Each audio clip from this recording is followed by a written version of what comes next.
merci d'être avec moi pour cette capsule numéro 11 du Spectra e-com. La capsule 11 va porter sur l'onglet 4, 4 personnalisé. Donc, cet onglet amène à justement personnaliser la boutique, le visuel et l'expérience que le parent, client va avoir sur votre boutique en ligne. On va tout de suite voir comment ça fonctionne. Donc, premier point qu'on va aller voir, c'est un déréglage que eux peuvent être appliqués par défaut. Donc, ça serait peut-être important de le faire dans votre dossier quadruple 0, là, année 0000, dossier 0000. Ça va être de mettre votre logo de commerce et la reproduction interdite qui apparaît qui se met en filigrane là, par-dessus les images. Comme ça, si vous le faites dans le dossier par défaut, dans le dossier par défaut, vous n'aurez plus besoin d'y penser et ça va justement par défaut automatiquement se mettre sur tous vos nouveaux dossiers qui vont être mis en ligne. Donc, le logo de votre commerce, généralement, on a accès, chaque photographe a accès à un logo. Il pourrait y en avoir plus qu'un si vous avez différents logos selon votre type de photographie. Si vous en avez un plus coloré pour le scolaire, préscolaire, un qui est plus classique pour les événements corporatifs et les mariages, puis un qui pourrait être utilisé pour le sport. Donc, ça, c'est à votre discrétion, mais sachez que vous devez nous faire parvenir vos différents logos et simplement spécifier que vous aimeriez tous les avoir disponibles sur le Spectra e-com. Mais généralement, vous n'en avez qu'un. Donc, en le choisissant, vous avez votre visuel qui apparaît, qui confirme que c'est bien le bon logo. Si ce n'est pas le bon, évidemment, communiquez avec nous et on va s'assurer que le dernier logo à jour apparaît. Il pourrait y avoir des conflits internes. Mais voilà, vous avez le vôtre. Et ensuite, reproduction interdite. Encore là, normalement, il n'y en a qu'un, mais ça peut aller de pair avec le logo, puisque, ici, on ne le voit pas très bien, là, mais sur la reproduction interdite, en plus des petits signes de copyright, il y a votre logo qui apparaît aussi. Donc, ces deux-là ici, là, si vous pouvez le faire dans le réglage par défaut, ça va grandement faciliter les choses. Et ça va encore plus personnaliser aussi l'expérience de votre client. Et votre visibilité va être partout sur le site. Donc, on va aller voir de quoi je parle concrètement. Voilà, première place que ça apparaît, c'est dans le contrat d'utilisation. Donc, bien sûr, votre porte d'entrée où le client se connecte est personnalisée avec votre logo et ou votre porte d'entrée personnelle que vous avez designé vous-même pour avoir quelque chose d'un petit peu plus à jour ou qui reflète votre image de studio de photographe. Donc, contrat d'utilisation, votre logo. Donc, on l'a mentionné plus tôt dans une capsule précédente. Ici, les informations, c'est selon ce que vous avez rentré vous-même. Donc, le client accepte. Ensuite, le logo de votre studio, logo de photographe qui apparaît sur le site. Donc, dans la bande ici, si on n'a pas de logo de choisi, bien, cet emplacement ici va rester complètement blanc. Donc, perte de visibilité de votre image, de votre nom. Par défaut, même s'il n'y a pas de texte, de rentrer dans le bienvenu, donc ici, message de bienvenue, vous avez quand même un minimum pour toute demande spéciale, veuillez nous contacter. Merci de nous faire confiance. C'est les informations ici, donc le numéro de téléphone et l'adresse courriel pour vous rejoindre. Vous pouvez le contrôler. C'est dans l'onglet, lui, Admin. Donc, ici, le téléphone, si vous l'avez inscrit, vous pouvez simplement le retirer ou le modifier. Donc, c'est le téléphone et c'est le courriel pour permettre à mes clients de communiquer avec moi. C'est lui ici qu'on peut modifier pour que ça apparaisse différemment. Donc, là, si je me déconnecte et je reconnecte comme client, vous allez voir que les informations y ont changé. Donc, premièrement, ici, on ne voit plus le numéro de téléphone. Et deuxièmement, ici, ben là, il n'y a plus aucun moyen de communiquer avec vous. Mais donc, vous comprenez que c'est sur la page de bienvenue, le petit message par défaut qui apparaît tout le temps. Ben, si vous préférez être contacté par courriel seulement, ben là, vous inscrivez votre adresse, mais vous pouvez aussi retirer le téléphone ou inscrire celui que vous voulez, le numéro de téléphone auquel vous voulez que les clients qui auraient des questions puissent vous contacter. Donc, je reviens à mon onglet personnalisé. Première étape, ensuite à remplir, si vous voulez, c'est le type d'institution et le nom d'institution. Donc, ces informations-là, c'est important là, que l'orthographe, que l'appellation soit exactement, que ce soit un sans faute, absolument, parce que c'est l'information qui est retranscrite textuellement pour apparaître sur les calendriers signets TAS. Donc, sur différents produits, comme ici je montre, sur les signets, il y a un emplacement pour le nom, le type et le nom de l'école. Encore là, sur les calendriers, la date, elle, apparaît par défaut, mais pour ce qui est du nom de l'institution, c'est selon ce que vous rentrez ici comme valeur. La même chose pour les tasses. Bon, ici, j'ai un modèle qui n'a absolument rien, mais la majorité, là, 95% des modèles de tasses ont l'emplacement pour mettre le nom de l'école, le type, l'année. Donc, c'est bien important parce que s'il y a une erreur de typographie, vous avez accroché un bouton, vous vous êtes trompé, finalement, ça devrait être école privée, école primaire, école secondaire. Toutes les commandes qui auront été passées, il faudra nous demander de les arrêter. Donc, redoublez d'attention quand vous rentrez ici le type d'institution et le nom. Donc, le type, vous allez voir si je laisse mon curseur ici, le type d'institution, c'est est-ce que c'est une école, est-ce que c'est un collège, est-ce que c'est une université. Donc, c'est dans le type d'institution que vous rentrez cette information-là. Donc, école, si c'est une école secondaire, n'hésitez pas à le rentrer, mais bien sûr, à le rentrer adéquatement. Donc, tout simplement, par besoin d'espace, on va mettre un nom plus court. Et le nom de l'institution, c'est le restant. Donc, vraiment, l'appellation unique de cet établissement-là. Mon école de la réussite.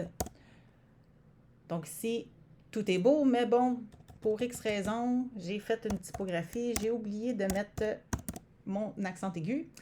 Mais comme je vous dis, c'est écrit ici tel quel. Donc, 4 fois, on revérifie, on redouble vérifie, quadruple vérifie autant de fois qu'il faut, mais parce que nous, on ne sera pas responsable là, des erreurs. On n'a pas moyen d'aller faire des modifications pour ces informations-là ici. Souvent, on va s'en rendre compte, puis il va être déjà trop tard. Va pour ça ici. Donc, vous avez rentré votre nom d'école. On valide. Et puis, maintenant, autre façon de personnaliser l'expérience de client, la boutique, c'est d'inscrire un petit message de bienvenue. Donc, le petit message de bienvenue apparaît ici, juste vraiment là, sur la page d'accueil, juste avant les informations de contact si les clients ont des questions. Donc, ici, il n'y a pas vraiment de limite.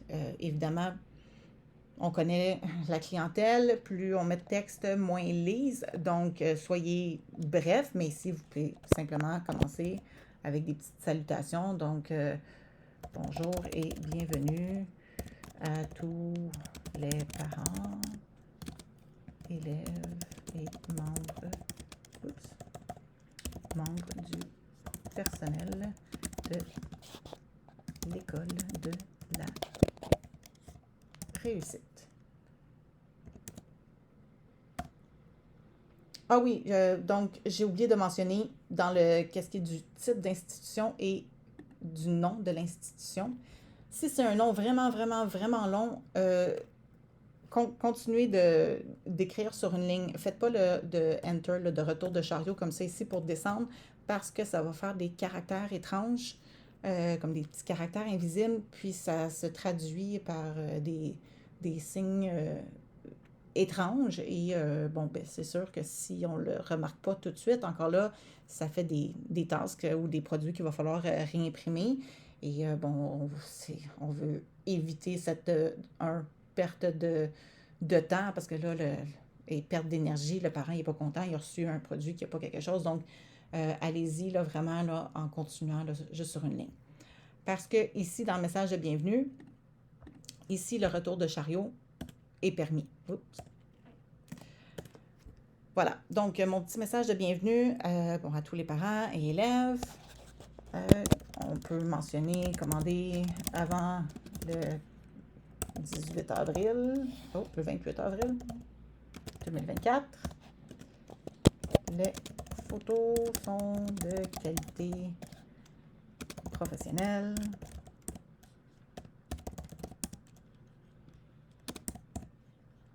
Et seront corrigées avant la production. Bon, là, ici, vous mettez bien le message que vous voulez passer. Ça peut être un rappel de la date, des petites instructions. Mais comme je vous dis, allez-y le plus bref possible parce qu'on sait que les parents ne lisent pas, mais ça peut toujours être une valeur de protection aussi. Bien mettre votre texte en français et en anglais. Parce que là, si le parent décide de changer sa langue de navigation, ben, ça serait le fun qu'il puisse avoir le texte. Et si jamais vous avez votre texte d'inscrit dans un fichier texte, un texte edit, Notepad, Word, évitez de faire des copier-coller d'un document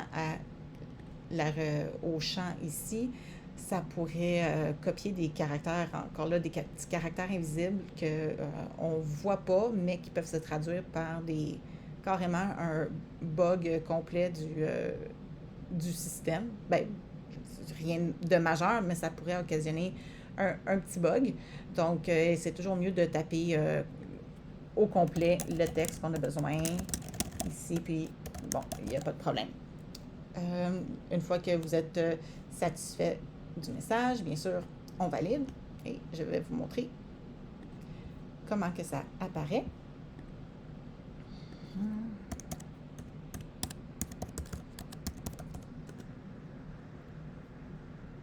Voilà. Et ici, vous voyez mon message. Donc, le texte ici étant un petit peu plus long, ça l'a automatiquement débordé sur une deuxième ligne, mais où que j'ai eu mon retour de chariot, là, mon Enter pour changer de ligne, tout ça après est respecté et s'ajoute toujours à ça le petit message par défaut. Vous allez voir en anglais, ben, c'est mon texte en anglais que j'ai mis. Donc, voilà pour le message de bienvenue. Ici, cet espace-là est réservé pour le logo de votre école. Si vous voulez que les logos soient disponibles, vous devez nous envoyer les logos de vos écoles et nous, à ce moment-là, il va y avoir tous les logos que vous nous avez donnés. Donc, c'est à vous en venant dans le petit menu ici, vous allez avoir tous les logos disponibles. Donc, c'est à vous de choisir le bon pour que ce soit selon le logo de École de la réussite qui soit bien sélectionné et ça va être ce logo qui va apparaître ici. Donc, façon de personnaliser encore plus l'expérience du client. Il y a possibilité de le faire, mais là, ça inclut, ça vient aussi avec, bon, l'école a changé de logo, le logo n'est plus à jour, il faut courir après les secrétaires pour trouver les logos, mais sachez que ça fonctionne, c'est là pour ça, mais on doit avoir, nous, ici, une copie à jour des derniers logos des écoles.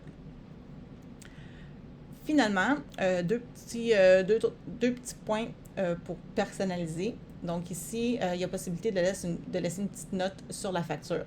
Donc, École de la réussite. Bon, ici, mon dossier démo. Mais vous pouvez spécifier que c'est les finissants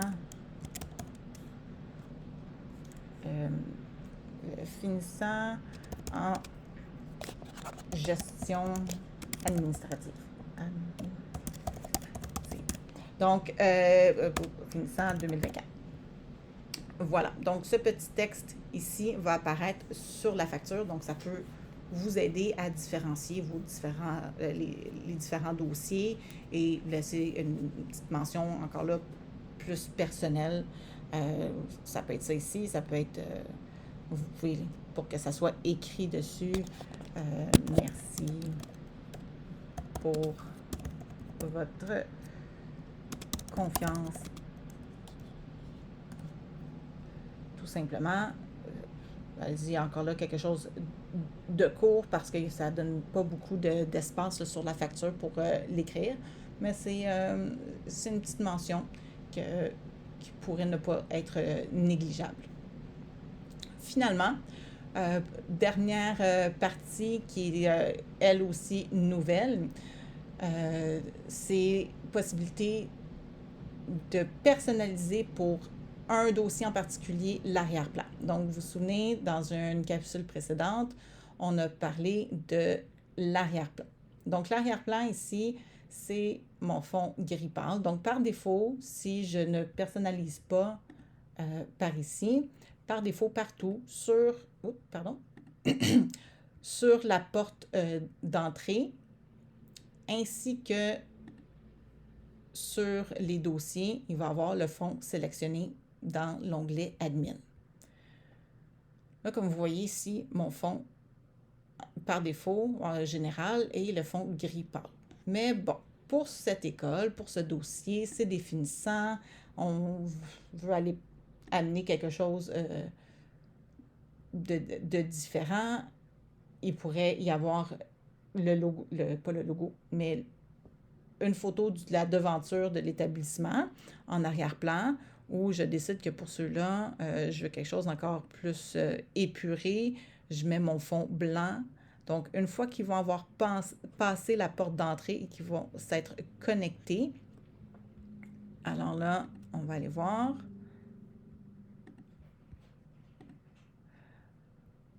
Donc, ça ici, ça, c'est pas la porte d'entrée de mon exemple, mais celui-là ici.